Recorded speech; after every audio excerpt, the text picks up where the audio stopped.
Hello. So I was making me some biscuits and I decided I might as well show y'all too, because I will make me a lot of biscuits, so I'm going to double my recipe. So I already made one batch, but I'm going to make another. And this is my grandmother's recipe. Lord help me if she ever sees this video, because I'm not supposed to give out secret family recipes.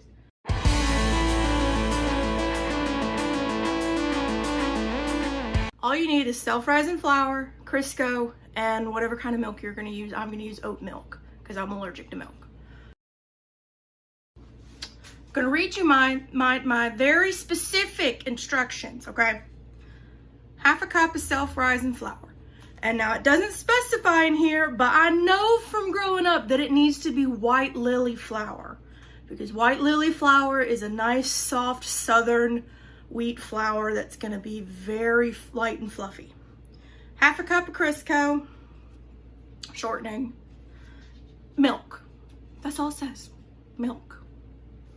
Mix flour and Crisco with pastry blender until it looks like small pebbles. Add milk until consistency is right. Knead for 10 minutes, oven to 400, 10 to 12 minutes until golden brown.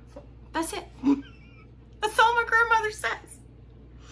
You want proof? There it is right there. That's my grandmother's biscuit recipe. So here we go. And I goofed and put shortening in my half cup measure, so now I gotta get me another half cup measure to use for my flour. Now, and to make sure that you get your flour correct, you kind of want to go in like I am right here and just fiddle with it a bit and loosen it up. So then there's half a cup, another half a cup, another half a cup. So basically you're wanting a 3-to-1 ratio of flour to shortening. And again, obviously ours is Crisco. So, yes, hello, I see you. Oh, you poor thing. Yeah. So, well, I guess I shouldn't use my biscuit dough spoon to get my shortening out.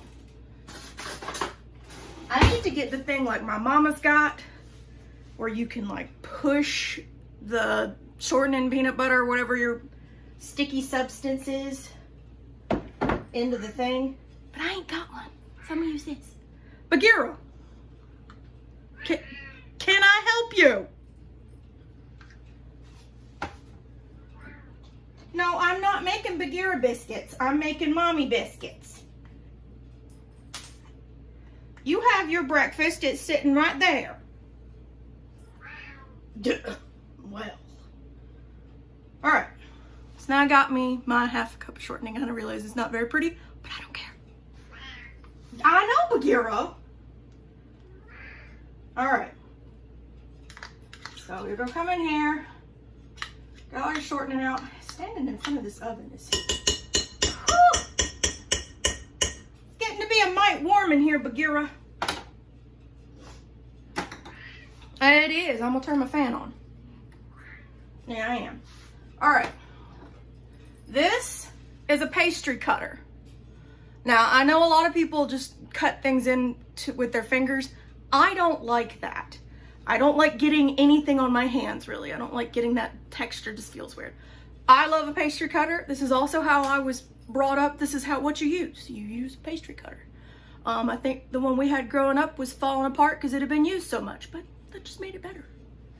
So what you're gonna do is you're gonna cut straight down into your shortening and flour mixture. And here, actually, I can move, swap sides, and then you can probably see it a little better. See, yeah, that's a little closer. Excuse you. So I'm just gonna cut through all this shortening, and it's gonna take me a minute. That's what that knead 10 minutes is for.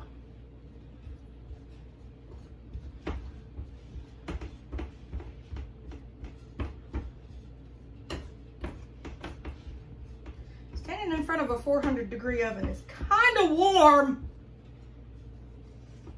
So just every so often, you want to scrape the side of your bowl to make sure that you're getting all that flour down in your bowl.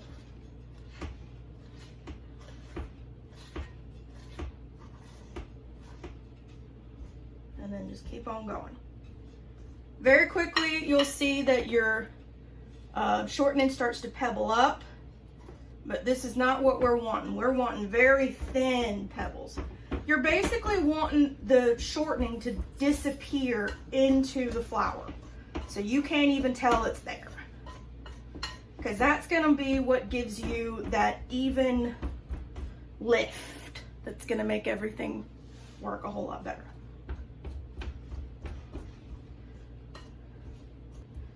And here, just a little bit more. Okay, that's good. And just kind of run your spoon through your pastry cutter to get all the stuff out of the middle. So then, we're adding milk. Now remember, we ain't got a measurement. For this other batch, it took me 3 tablespoons. Basically, the milk is going to depend on where you live. I am in North Georgia, which means it's probably about 90% humidity outside right now, which means I ain't gonna have to add a whole lot. If you live somewhere where it's drier, you're probably gonna have to add a little more. But basically, you just want barely enough for this to all come together. So I'm just gonna kind of splash it in, 1 teaspoon, tablespoon, whatever measure you want at a time. And very gently, you don't want to mix this up too much. You don't want tough biscuits. Nobody likes a tough biscuit.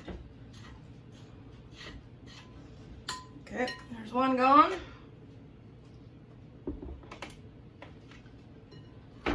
Like I said, it took me about 3 to make my other ones, but I'm not holding my breath that these are going to be the same.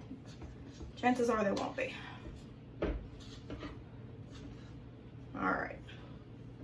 Yeah, see, we're still a lot wetter than I was the last time. So there's 3.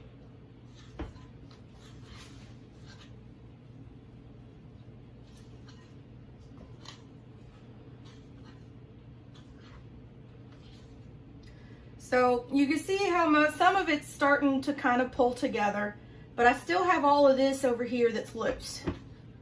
So this one's gonna take 4. My last batch took 3.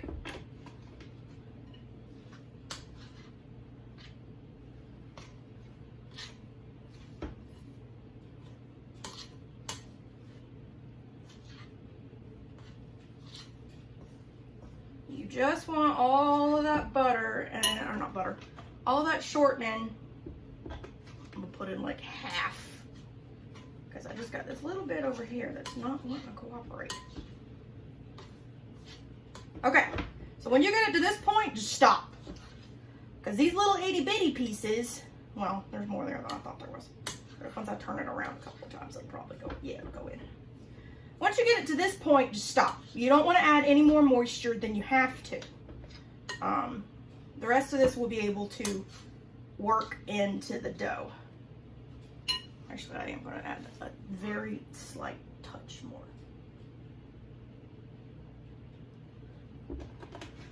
Just see those 2 little pieces right there that didn't want to go in for some reason.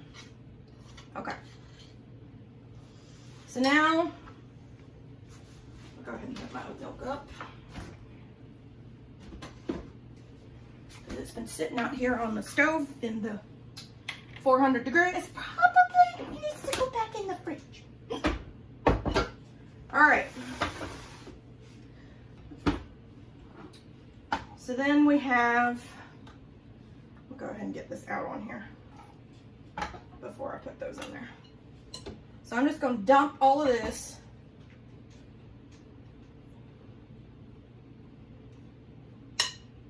out on here.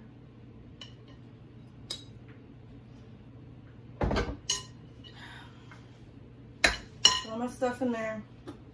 Move, lid, get out the way.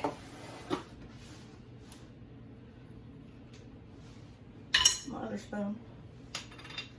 So before I use the rolling pin, I am just going to kind of bring this in together with my hands. And there is flour on this board. I floured it when I did the last one. I might just put just a little more.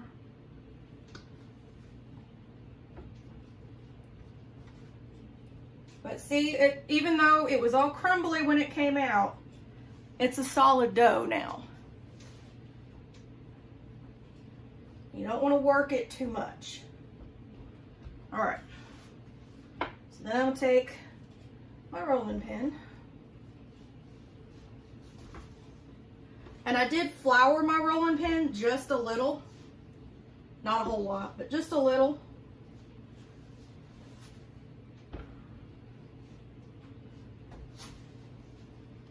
You just kind of want to work it out. Make sure you go kind of evenly.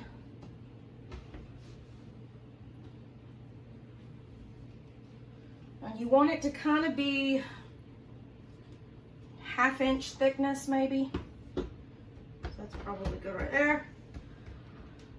When your edges start to get kind of thin, because that will happen, I like to go in with my fingers instead to do the last bit of measuring. So that way you don't get those really uneven, very tiny edges. Okay, next thing. I don't have a biscuit cutter, but I got plenty of mason jars, so I just took a lid from a mason jar, and you're gonna go straight down and pull it straight back up. Don't twist or anything, or you won't get a good rise out of your biscuits. So then I'm gonna put them on my tray. Another thing that I don't have that my grandmother does that I really wish I had is a baking stone. I ain't got one. Usually when I do smaller batches, I'll put them just in like a cake tin, like a 9-ounce cake pan. I'm doing a big one this time though, so I just have them on a cookie sheet. I usually get about 9 biscuits per batch. Again, it kind of depends on the humidity outside.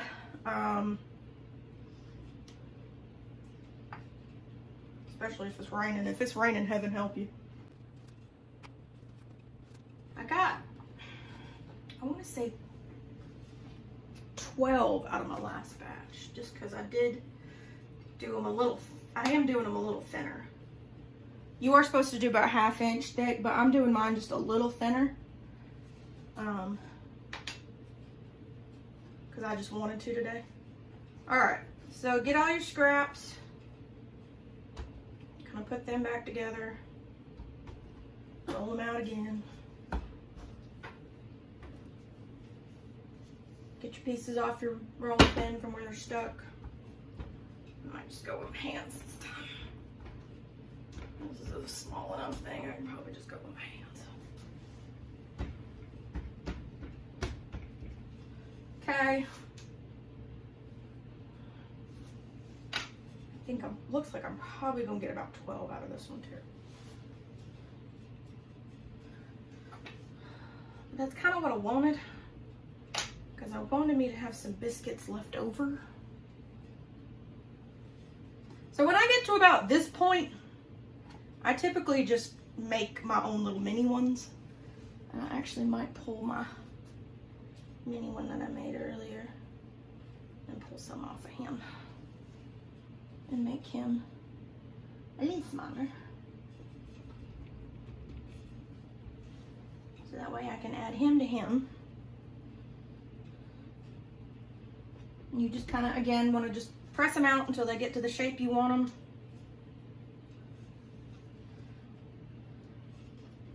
And put them on your sheet. And we're done! There's all my biscuits.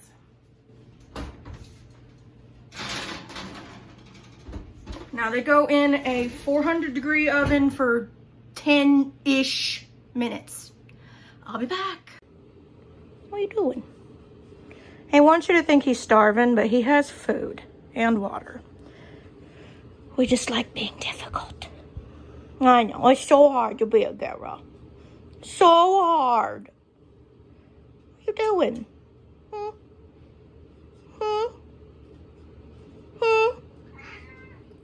All right, so it's been, I don't know, probably about 12 minutes. I went ahead and turned my oven off just because I did check and they are done, but they're not browned. So I turned them off so they wouldn't burn on the bottom, but to leave them in there just a little longer, so maybe see if they will brown up on the top. I should have brushed some butter over the top of them, and that would have helped them brown. I didn't think about it, but they should still be good. I'm gonna check on them again.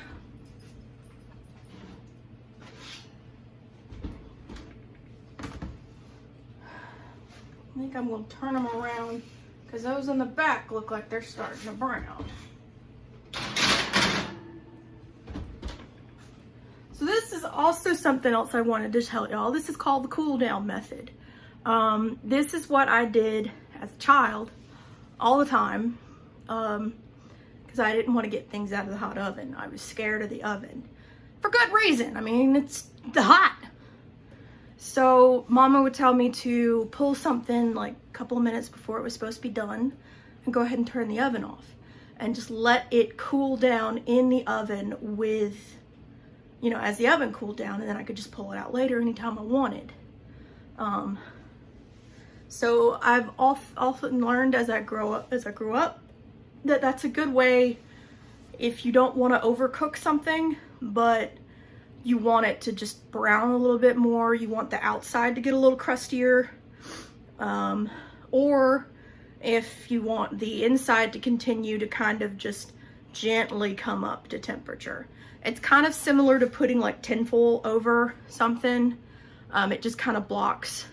It doesn't have that intense heat. It's level with where it's at, and it's just gonna keep coming down. So I'm probably gonna let the oven cool down for a couple of minutes, and then I will come back and check it again. All right, I'm back. Let's try this again.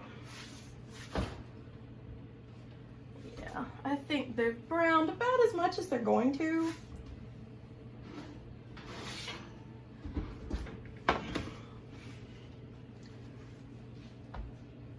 But anyway, these are my biscuits. They're really freaking hot. And they didn't rise too much because I didn't want them to. That's why I did mine really thin, because I didn't want big fluffy biscuits today. Because I didn't really want to cut them. I wanted to just put butter over the top of them, which is what I'm gonna do now.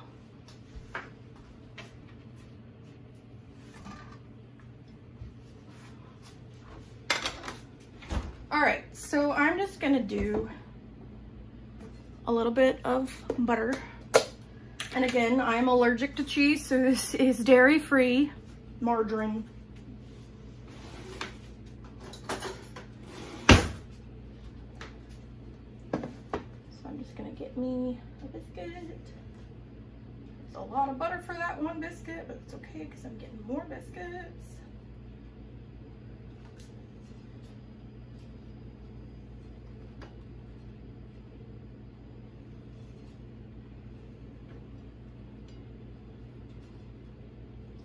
All right, so there's my biscuits. And then this is, or well, here. There's my biscuits. This is my version of pancake syrup. This is what we grew up having. It was done when I was growing up more for monetary reasons. Syrup's expensive. You know, it's not a necessity. So this is a cup of water mixed with a cup of sugar and a cup of brown sugar.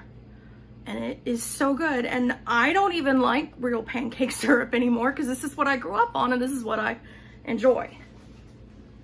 So it has the same consistency as syrup.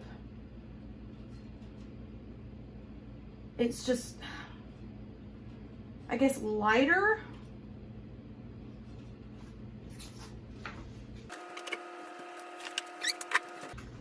That is how you make biscuits. And here, I'll cut one open so you can see. in the middle. Oh gosh. And it just tried to fall apart.